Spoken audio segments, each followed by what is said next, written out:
தளபதி விஜயுடைய the greatest of all time உலக அளவில் 500 கோடி வசூலை நெருங்குமாங்கிற கேள்வியை பலரும் சோஷியல் மீடியாஸில் கேட்டுட்ருக்காங்க.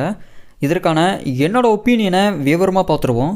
11 டேஸில் உலக அளவில் 403 crore வசூல் பண்ணியிருக்கு. இன்னும் 97 crore கலெக்ட் பண்ணால் 500 கோடியை தொட்டுரும். ஸோ இந்த 97 crore கலெக்ட் பண்ணுற அளவுக்கு தி கோட் எவ்வளோ ரீஜியன்ஸில் ஆக்டிவாக ரன் ஆகிக்கிட்டு இருக்குங்கிறத இப்போ நம்ம பார்த்துடலாம். லாஸ்ட் 3 இயர்ஸில் இல்லாத அளவுக்கு கேரளாவிலையும் ஆந்திர பிரதேஷ் தெலுங்கானாவிலையும் ரொம்பவே டல்லான பர்ஃபார்மன்ஸை தான் விஜய்க்கு the greatest of all time பண்ணிக்கிட்டு இருக்கு. எக்ஸாம்பிளுக்கு ஆந்திர பிரதேஷ் தெலுங்கானாவில் 11 டேஸில் 12.95 crore கலெக்ட் பண்ணியிருக்கு. டே 1ல் 3.80 crore கலெக்ட் பண்ணியிருக்கு.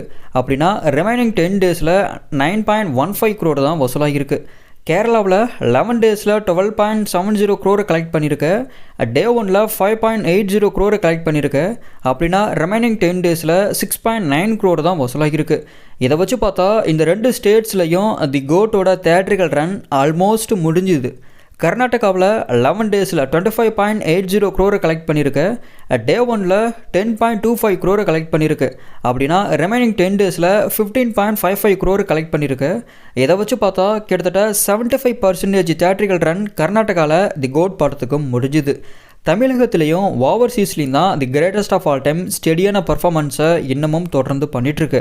அப்படின்னா அந்த 97 crore கலெக்ஷனை இந்த 2 ரீஜன்லேருந்தே கலெக்ட் ஆகிடுமான்னு கேட்டால் அதற்கான பாசிபிளும் ரொம்பவே கம்மி தாங்க. ஏன்னா the greatest of all time release ஆகி 13 நாட்கள் முடிஞ்சுது. ஸோ இனியும் எக்ஸ்ட்ரா 100 கோடிலாம் வசூல் பண்ண வாய்ப்பில்லை. என்னோட கேஸ் இன்னும் எக்ஸ்ட்ராவாக 50 crore கலெக்ஷனுக்கு தான் பாசிபிள் அதிகம். அப்படின்னா ஃபைனலாக உலக அளவில் 450லிருந்து 460 crore வசூலை தி கோட் தொட்டுரும். அதோட தி கோட் படத்தோட தியேட்ரிக்கல் ரன்னும் உலக அளவிலவே முடிஞ்சிடும். நான் சொன்ன இன்ஃபர்மேஷன் உங்களுக்கு ஓகேவா இருந்ததுன்னா ஷேர் பண்ணி சப்ஸ்கிரைப் பண்ணுங்கள் சினி எக்ஸ்ப்ளோர் சேனலை.